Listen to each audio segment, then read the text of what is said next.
Hi everyone, I'd like to share with you a little bit of my zero waste journey. So the title of this presentation is A Bloemfontein Zero Waste Journey.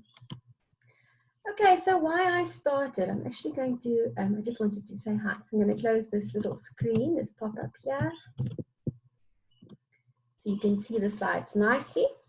I really recommend that you watch the YouTube video of Bia Johnson. So if you haven't yet, please follow that link and then go and watch that video where she talks about zero waste. So she coins that she basically started the zero waste movement. So how true that is, I don't know. I think a lot of people around the world have similar ideas, but she's done it really well. And I really found inspiration in her book as well, The Zero Waste Home.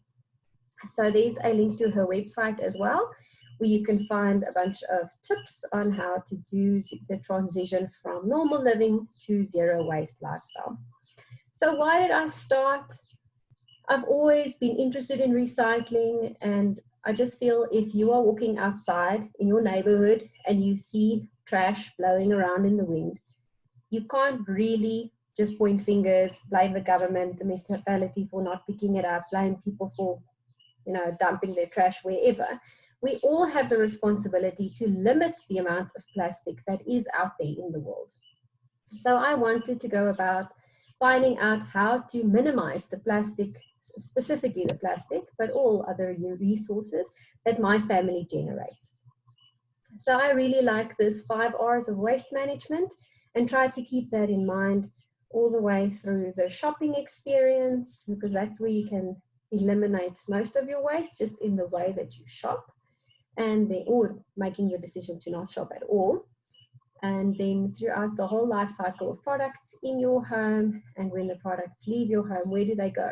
Because we put it in a plastic bag, in a big black bag, we put it outside on the curb, and it just magically disappears, it just vanishes, which we all know isn't the reality. So it's not out of sight, out of mind. It's going to a dump somewhere where it might catch fire, and then there's harmful pollutants in the air, etc., etc. So we can't just think once we've put something in a black bag, it's not our problem anymore. Okay, so the 5 R's of waste management are to refuse what you don't need. I think that's very difficult, especially when you start earning a bit of money.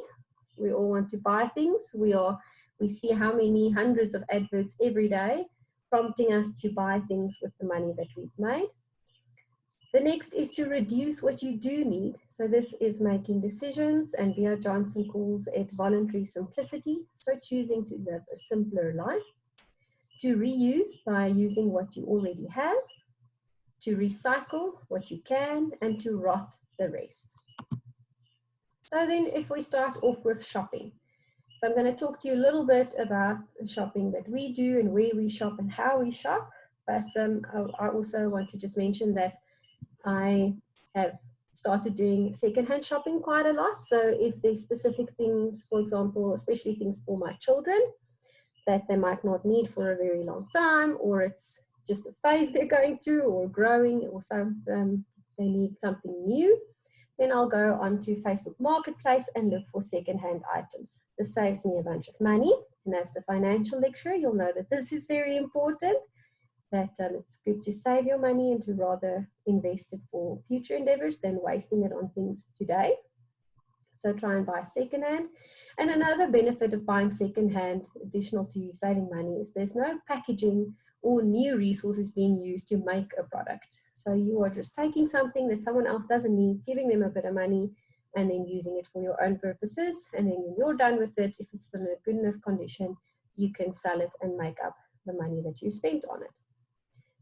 So I'm going to show you pictures of where we shop. I just want to mention as well, we're vegan, so we don't buy dairy and meat anymore.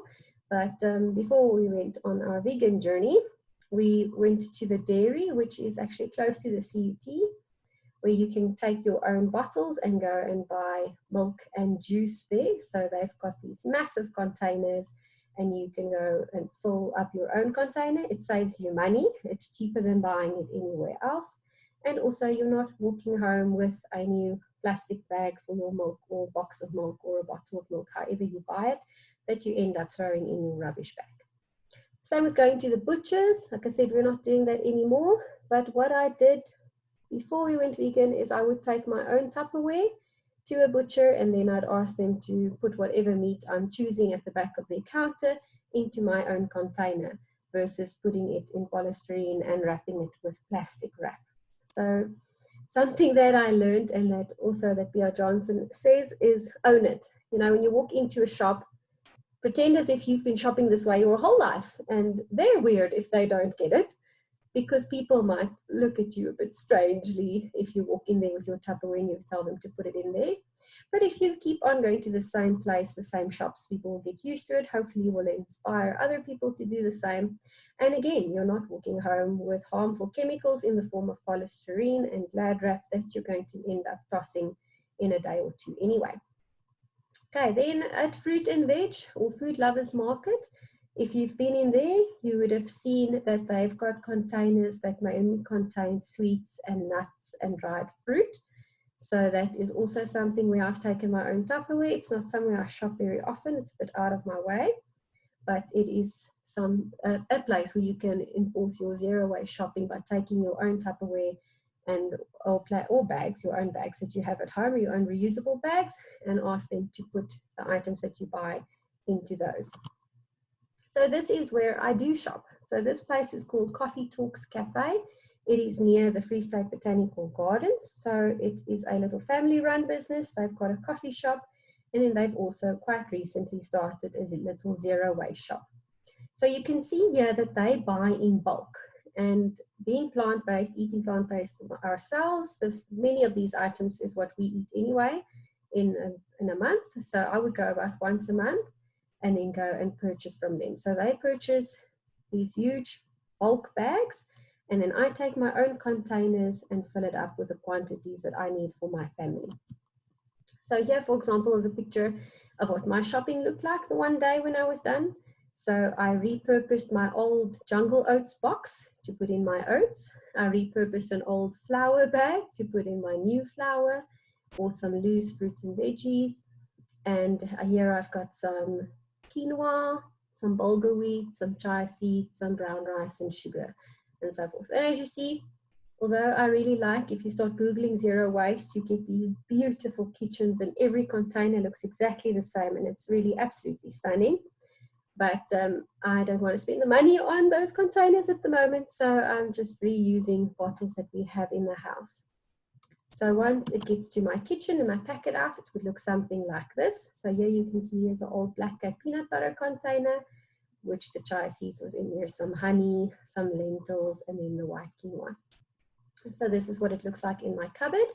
What I also like about this way of shopping is that it limits the amount of time, if any, that the products that my family consumes spent within plastic. Because when you start researching plastics and microplastics that eventually end up in our food and our water, if we drink from plastic water bottles and so forth, these particles are harmful to us over our lives, can cause many dangerous things. So if we have a choice between storing items in plastic or glass or metal, I will also always choose to not store it in plastic.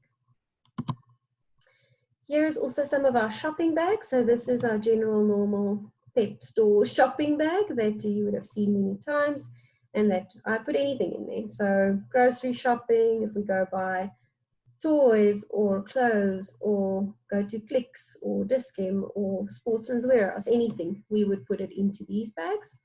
And that's become quite normal. So nobody at least frowns upon that anymore. Then I actually got this bread bag from my grandmother. No idea where she got it from. Obviously, long time ago from Snowflake.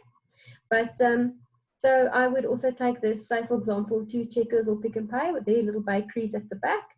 And pre-corona, it was quite easy to ask them to just put the buns or the bread or whatever we're buying into these bags. Now, with corona, they prefer to already wrap the items in plastic. So hopefully that's just a temporary thing, but we'll see where life takes us. And these little bags here on the right-hand side is your fresh produce bags. So that's also something that's becoming more common. Pick n Pay and Woolworths sell these bags. So I would buy my fruits and veggies in there whenever, fruits and veggies are available loose in a shop. If, for example, we're buying a pumpkin or butternut or sweet potato or something like that, we'll usually just ask them to put the sticker straight onto the butternut. There's no point in using a bag or anything. I only buy one butternut normally if we go for our weekly grocery shop for fresh items, and then that's fine. Okay, in the kitchen, also the changes that we've made is here on the left-hand side. These are material. They've got material on the one side, and then on the inside it's, I'm not sure what that layer is, but probably also some form of plastic, but it's a reusable sandwich wrap. So this has got little Velcro on it, and then I can wrap my children's sandwiches in there and put that in their lunch boxes, and it keeps their sandwiches nice and fresh versus using Ziploc bags or foil or baking paper or whatever else you normally use, Glad wrap also to keep sandwiches fresh. You can use these. And this is not a picture obviously from my kitchen, but we've got some items similar to this. So we choose to use silicone in order to avoid wasting baking paper and tin foil. So we've come away from using a lot of that in our kitchen just by using these silicone mats. We also try and cook no oil for health reasons. So this helps a lot by it not sticking to the pans. You don't have to use spray and cook, which isn't the best thing in the world for your health. Okay, then in the bathroom, this slide is specifically for all the ladies. So a fun fact for you, in your lifetime as a woman, you will most likely use approximately 11,000 sanitary pads or tampons. So that is quite scary. If you can just imagine a landfill site, and that is just quite gross actually at the end of the day. So I opted to make this change. It was weird initially, I'm not going to lie. But I've been doing this for about 1.5 years, and you get used to it. And actually using a menstrual cup would go and replace your tampons is also much better for your health. Not only for the environment, but for your health. And price-wise, I mean, you buy these items once off, yes, it costs you more than you would if you just go into a shop and buy your supplies you need for 1 month. But within 3-4 months, using the normal things will cost you more than using these. These reusable sanitary pads you can buy at Clicks. They say they last for up to 3 years, and it costs 26 Rand for one of them. So yeah, you use it, you wash it, this you sterilize with boiling water, and then you keep it for the next month. So really, definitely something I would advocate for every woman to make the transition to. Go watch YouTube videos about it so you can get over the weirdness of it and start making those changes that's healthy for you and for the environment. Also, staying in the bathroom, I've been using baking powder, baking soda, not baking powder, sorry, baking soda. So to brush my teeth also for the last 1.5 years. And it's working really nicely. I used to actually have quite sensitive teeth if I swapped toothpaste and so forth. No problem with the bicarb at all. My dentist has no problem with me using it either. So I've upped the game a little bit with this, but then that would cost you a little bit more money by adding some peppermint essential oil and xylitol sweetener, which just makes it taste better because the bicarb itself is quite like a salty, bitter taste, I'd say. But the xylitol makes it a bit sweeter, so it's more enjoyable. And also, strangely enough, that artificial sweetener is good for your teeth. So you can give it a try if you want. So again, this saves money. You're not getting in a whole bunch of strange chemicals. If you look at a toothpaste container, try and read the ingredients of that. I figure if you can't read what it is, probably isn't too good for you in the long run. So that's why we try and avoid that at all costs. So I put this in an old spice bottle. So again, it's in glass, limiting the amount of time that my items spend in plastic. And here we've got bamboo toothbrushes for the entire family. So again, avoiding the plastic toothbrushes. These you can get now at Dis-Chem and at Clicks. It's quite readily available. All right, then old school handkerchiefs. I used to get so grossed out by this when my grandfather blowing his nose and putting it back in his pocket. But now we've kind of gone the same way in the end. So we keep it in our bathroom. We don't carry it around with us, but I mean, that's every person's choice. So we just use this instead of tissue. So For anyone in our family, if we have a runny nose, we go to the bathroom, we blow the nose, and we throw it in the laundry basket, and it's washed with our general laundry. Sometimes needs to be soaked a little bit longer in some, hot water, whatever, to clean, give it a thorough clean. But yeah, we've opted for this in the house to limit the amount of tissues which we use, and it's then just thrown away immediately. So we're not really using any extra water if we're washing this with our general laundry. So again, saving money, not having to buy tissues all the time, saving the environment, because these tissues has to come from somewhere, right?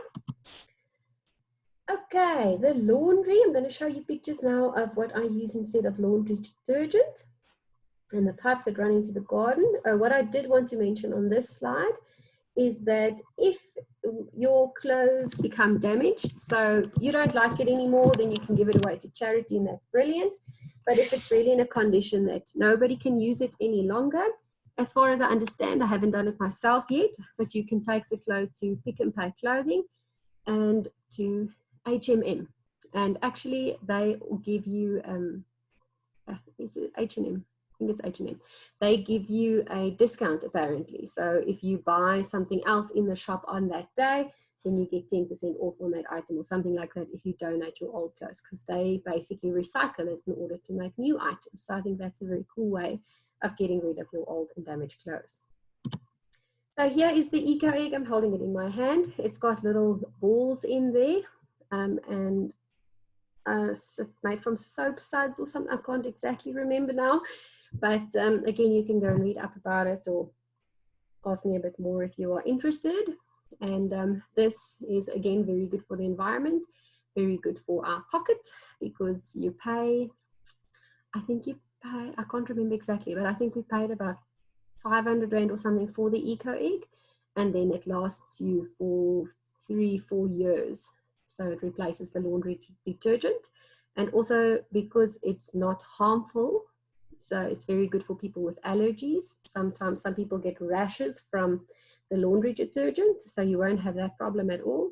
And the water is then safe to use in our garden. So with our very hot and dry summers at the moment, I can keep my grass green, or at least a section of it, by just using my laundry water in the garden. And obviously we still generate waste. Our shops at the moment make it quite difficult to not generate waste. So, and there's always more that we can do, but we can talk about that in a little bit. So what do we do with the waste that we generate? We really try and make our black bag that goes to the street every week, make that as small as possible, and endeavor to make it smaller and smaller and smaller each passing week. So on the right hand side, you'll see here our compost. So with B.R. Johnson, which he says, rot what you can rot.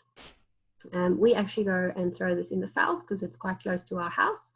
Then I feel like the tortoises can eat it and the buck, and it will just eventually feed the earth there. So it will degrade quite quickly versus being in between plastic and tins and all other things. Then it will just go mucky and quite disgusting and take a very long time to break down. But in nature, it takes care of itself and it's gone within a few days. Here on the left-hand side, we've got our recycling. So it takes a bit of time getting used to it and reading all the labels, because again, with plastic specifically, you have to check every single plastic thing that you get if it's recyclable or not. And many of them have it at the back, some of them don't anymore, or don't yet. So we put all of our plastic that can be recycled, all of our tins, all of our glass that we can't use or don't use anymore, all of our paper and cardboard boxes and those kind of things. We actually drive it to a recycling company. That is the easiest for us at the moment. So we do that about once a month, once every 6 weeks. We take it there in Baines Flay. So it's near Jumpers Lane. There's a little recycling place. So there are other options, but this one is convenient for us. Okay, then I want to talk about gifts, because we're always giving gifts and receiving gifts, and a lot of the time it is nonsense that we give and we receive, whether it is, you know, for Mother's Day, for example, then you give your mother the 20th cup that is random and doesn't look the same as the other ones that she has also. I mean, you always want to, I think it's very special to give and receive gifts, and I really like that process. But we try and stay away from giving physical items if possible. If we know what somebody wants, then we might contribute towards them buying it or buy it for them. But if you don't know what somebody wants, instead of buying them a scented candle or a cup or something else that you just see in the shop that says Happy Mother's Day and they will never use, why not rather buy them an experience? Even if it is buying them a cup of coffee at a nice coffee shop, the quality time spent with somebody is worth so much more, or taking them out for a movie, or paying to go and have a picnic at the botanical gardens. There's quite a few options and things that you can do. Yes, you perhaps need to get a little bit more creative than just walking into a shop 5 minutes before somebody's party. But still, I think this is a very nice way of also limiting the amount of plastic and things, because now you've bought something that just because it says Happy Mother's Day or Happy Valentine's Day or whatever. So be conscious of the gifts that you give people and the impact that it will have on their lives, if they'll still remember it, use it, anything like that, a few months down the line, and the impact that your gifts have on nature. So I want to conclude by saying I can definitely do more. There is a lot of changes I can still make. And honestly, I've approached this very gradually, and I've made the changes that I myself and my family are comfortable with. We've tried a bunch of things that didn't work for us, going the zero waste route, and decided to revert back to our old norms with some things. So I've just spoken about the things that have stuck in this little talk. But yeah, we can definitely do more. And I want to urge you to try and find ways in your life that you can rather buy things that's sustainable versus buying one item things, rather buy glass and metal versus buying plastic, rather lend something versus buying it, making changes in your everyday so that we can all together make a massive difference for our planet. And that's it from me, everybody. So good luck with your waste management assignment, and good luck with your waste management alterations that you're going to make in your daily life. Thank you. Bye.